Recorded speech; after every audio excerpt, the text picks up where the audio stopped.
Bonsoir à toutes et à tous et bienvenue dans ce live, c'est mon live 107 sur mon défi 120 jours de live. Je vais vous laisser quelques instants pour arriver, je suis très heureuse de vous retrouver ce soir. Comme chaque soir, je vous partage des enseignements de ma journée, des anecdotes. Voilà, je donne un éclairage à certaines choses pour vous partager justement ma vision, puisque moi ce qui m'intéresse c'est de donner à voir cette partie invisible de l'iceberg et de vous montrer un petit peu tous les rouages sous-jacents. Donc je suis Clémence Martin, la fondatrice de The Positive Place. Donc si vous êtes là actuellement dans le live, mettez-moi un petit coucou parce que je vois pas forcément qui est connecté. Et puis si vous êtes là en replay, mettez-moi le hashtag replay. Coucou Marion. Donc je suis très heureuse de vous retrouver aujourd'hui parce que, voilà, comme je l'ai intitulé dans l'objet de mon live, je pense que nous avons une seule chose à faire, c'est prendre soin de notre maison intérieure. Et je vais développer bien sûr le sujet.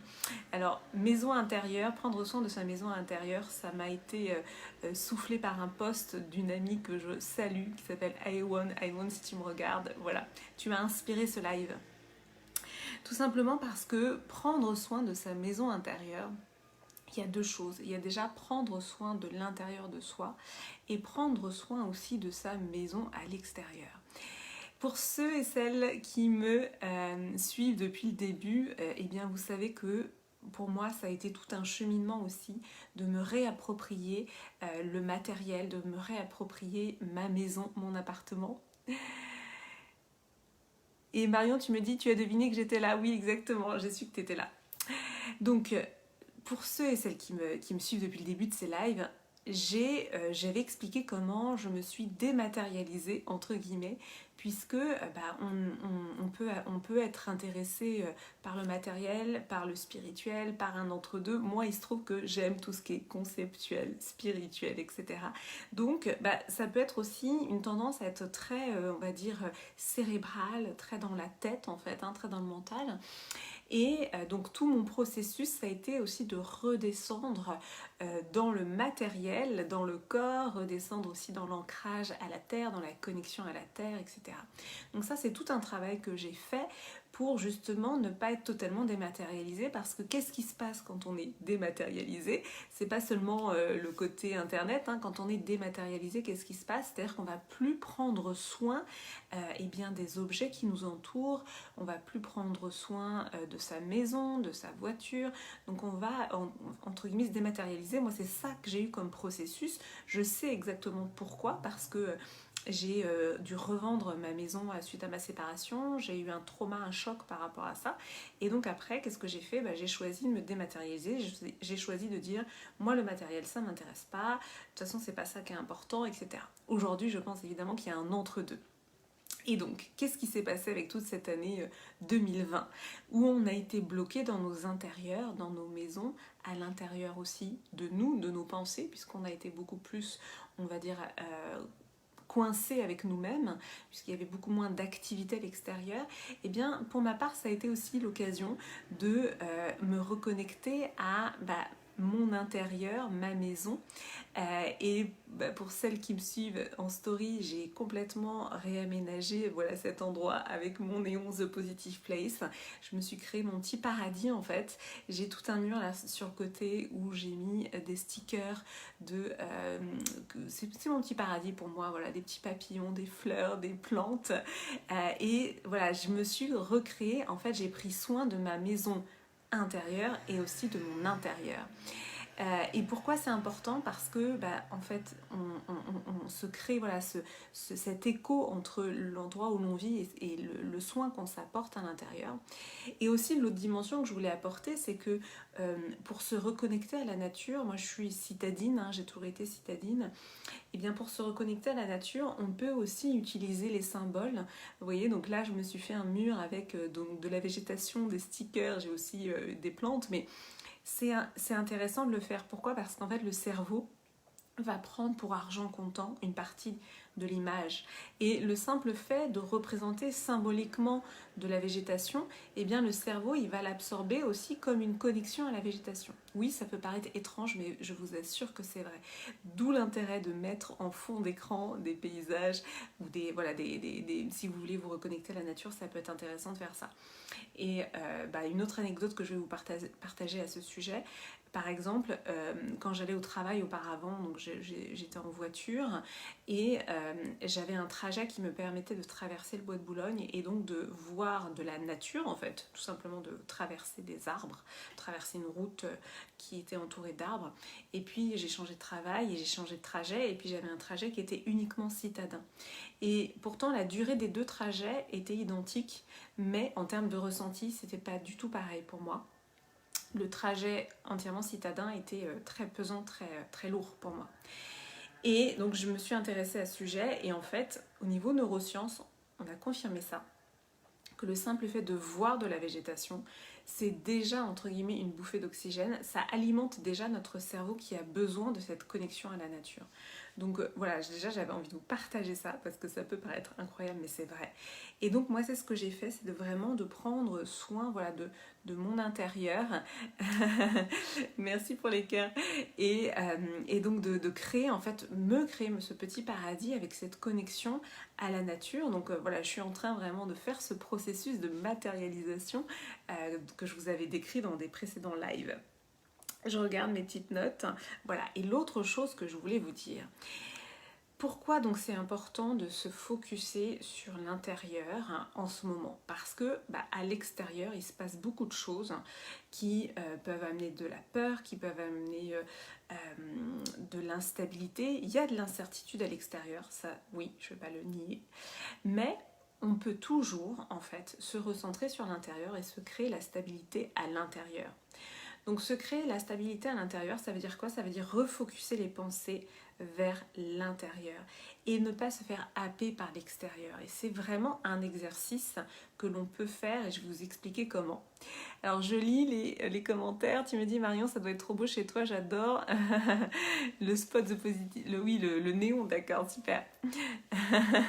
Voilà, en effet moi je me suis créé cet espace là aussi pour m'apaiser par rapport à l'extérieur. Et donc cet apaisement par rapport à l'extérieur, comment je le crée? Je le crée, j'ai fait un live hier à ce sujet, en étant assez, entre guillemets, assez ferme sur ce petit paradis que je me suis créé, en ayant plein de rituels. Voilà, je fais des respirations, je fais du yoga, j'écoute de la musique spécifique, tout simplement pour pas me faire polluer par l'extérieur, pour pas que l'extérieur vienne en fait tirer entre guillemets mes émotions vers le bas. Évidemment, l'idée c'est pas de se couper de la vie. Voilà, quand je dis ça, peut-être certains vont me dire oui, mais on vit pas dans une bulle, etc. Non, je vis pas dans une bulle. Je crée en fait un espace pour me recharger, me ressourcer. Et comment on fait ça? Eh bien, c'est par la pratique de l'attention, le focus de l'attention. On focus en fait son attention, on focus ses pensées sur ce sur quoi on veut avancer. Et c'est comme ça qu'on va pouvoir faire avancer ses projets, en fait, faire avancer ses projets, que ce soit son travail ou dans sa famille, ce qu'on a envie en fait d'améliorer, ce qu'on a envie de faire avancer. C'est vraiment cette idée de focus de l'attention qu'on retrouve dans toutes les pratiques méditatives, qui est en fait, ça paraît rien, mais c'est énorme. Et je vais vous donner un exemple concret. Quand j'ai commencé ces lives, en fait, là vous voyez pas, mais ouais, je monte avec mon doigt, tac. En haut à gauche, j'ai le nombre de personnes en fait qui regardent le live, d'accord? Et ce nombre, il fluctue pendant le live, c'est-à-dire qu'il y a des moments, je vais avoir, je sais pas moi, là j'ai 3 personnes en live, il y a des moments, je vais avoir 7 personnes en live, etc. Donc ce nombre, il fluctue.